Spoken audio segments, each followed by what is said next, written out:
Mackenzie makes a valid point to move past the hydrogen color rainbow. I'll go through the report and give my thoughts on today's Hydrogen Podcast. So the big questions in the energy industry today are: how is hydrogen the primary driving force behind the evolution of energy? Where is capital being deployed for hydrogen projects globally? And where are the best investment opportunities for early adopters who recognize the importance of hydrogen? I will address the critical issues and give you the information you need to deploy capital. Those are the questions that will unlock the potential of hydrogen, and this podcast will give you the answers. My name is Paul Rodden, and welcome to the Hydrogen Podcast.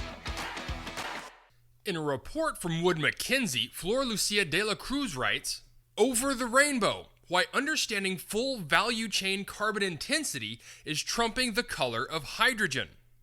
She writes, labeling hydrogen by color is a popular way of differentiating its production process. The hydrogen rainbow includes brown, made using coal, gray using natural gas, blue with gas but using CCS to cut carbon dioxide emissions, while green hydrogen produced from water through electrolysis fueled by renewable power offers the potential for near zero emissions. As momentum builds around low-carbon hydrogen, the industry is having to look past color labels. The future of low-carbon hydrogen hinges on governments putting in place regulations, subsidies, and other incentives that are increasingly tied to carbon intensity rather than the color of the hydrogen produced. Calculating hydrogen's carbon intensity is complex. For green or electrolytic hydrogen, emissions can range from almost zero to levels beyond those of brown hydrogen. Green hydrogen is, in principle, made using 100% renewable energy. In practice, however, what is described as green can also be produced using power from a grid that relies heavily on hydrocarbons. What's more, hydrogen's carbon intensity isn't limited to its production. With over 40% of announced project capacity targeting exports, it is important to understand its full life cycle emissions, including processing and transportation. The European Union is already using full cycle emissions to assess eligibility for its incentives and regulatory compliance, and other hydrogen markets are likely to follow suit.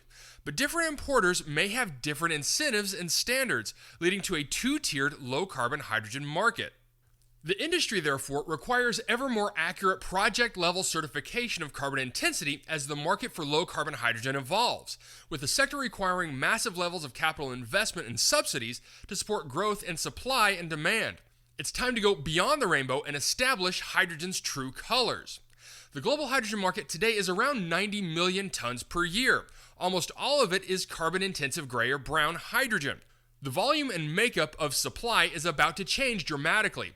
According to WoodMac's best-case scenario, they project production to triple to 270 million tons per year by 2050, with low-carbon green and blue hydrogen accounting for 200 million tons per year of this.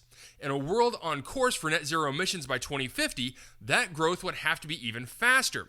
Their net zero 2050 scenario requires 500 million tons per year of low-carbon hydrogen by 2050. The push for better measurement of efforts to cut emissions globally is shining a spotlight on the precise carbon intensity of different sources of hydrogen supply. Because of its potential to deliver almost carbon-free hydrogen, green hydrogen is generating the most industry interest. But it's important to look more closely at the full value chains of green and blue hydrogen. In the case of blue hydrogen, emissions can come from upstream natural gas production, transportation, reforming, and energy use. The bulk of the carbon dioxide emissions are produced in the reformer, which splits hydrogen out of hydrocarbons. In principle, almost all of these emissions can be captured and stored. However, capturing more than 60% of carbon dioxide from hydrogen production is costly and is yet to be proven at scale. New autothermal reforming, or ATR technology, can achieve 95% carbon dioxide capture at a lower cost. Unfortunately, the total emissions of ATR with a 95% carbon dioxide capture could still be higher than for a steam methane reformer with 95% capture, as it requires an energy-intensive air separation unit. Developers will have to evaluate the cost to emissions reduction potential of all emissions abatement options. Some developers will use renewable power to reduce the emissions from the electricity used in reforming and capture, but this must also be balanced against potentially higher costs. For green hydrogen, nearly all emissions are attributable to the electricity used by the electrolyzer. In principle, hydrogen should be called green only if it uses 100% renewable power. However, because of the variability of renewables such as wind and solar, many electrolytic hydrogen projects around the world are planning grid connection to maximize the utilization of electrolyzers and lower hydrogen unit costs. In Wood Mackenzie's Lens Hydrogen Project Tracker, at least 30% of the 565 gigawatts of announced or operational green hydrogen projects plan to be grid connected. While projects able to secure all of their power supply from certifiable renewable sources will have negligible production emissions, this will not be the case for projects that require access to grid power. At the opposite end of the CI spectrum, Wood Mackenzie estimates that emissions from electrolytic hydrogen produced from 100% grid power today could be as high as 50 kilograms of CO2 for every kilogram of hydrogen produced, worse than brown hydrogen in their study, if the electrolyzer is connected to a grid dominated by hydrocarbons. As grids decarbonize, carbon intensity levels will fall accordingly, reinforcing the importance of regular certification of emissions from hydrogen production. It's also worth noting that electrolyzer demand for clean power could also inadvertently lead to additional hydrocarbon-based generation to meet other demand on the grid, increasing overall emissions, especially in markets that lack rules on additionality and temporal correlation. And so could a two-tier low-carbon hydrogen market emerge? Policymakers in many parts of the world are keen to avoid a two-tier low-carbon hydrogen market and have put in place a variety of different rules on additionality, temporal correlation, and the geographical location of renewables. Regulation varies significantly by country, however, and this variance risks the emergence of a two-tier market for electrolytic hydrogen. The EU has led the way, establishing the first set of rules for electricity used to produce electrolytic hydrogen, which allow grid-connected electrolyzers only under very specific conditions. The US has similarly announced stringent rules for the use of grid power and renewables in electrolyzers to govern eligibility for tax credits based on carbon intensity. Other major markets such as Japan, South Korea, Canada, and India currently have less stringent rules on grid-connected electrolyzers, but do require developers to have a green power purchase agreement, or a PPA, in place. However, the availability and deliverability of a truly green PPA remains challenging even in the most willing markets. In some developing economies, such as India, the rapid rollout of renewables is struggling to keep pace with power demand growth, limiting green PPA availability for electrolytic hydrogen. In addition, markets with grid congestion face hurdles in delivering green power, despite developers having signed a PPA.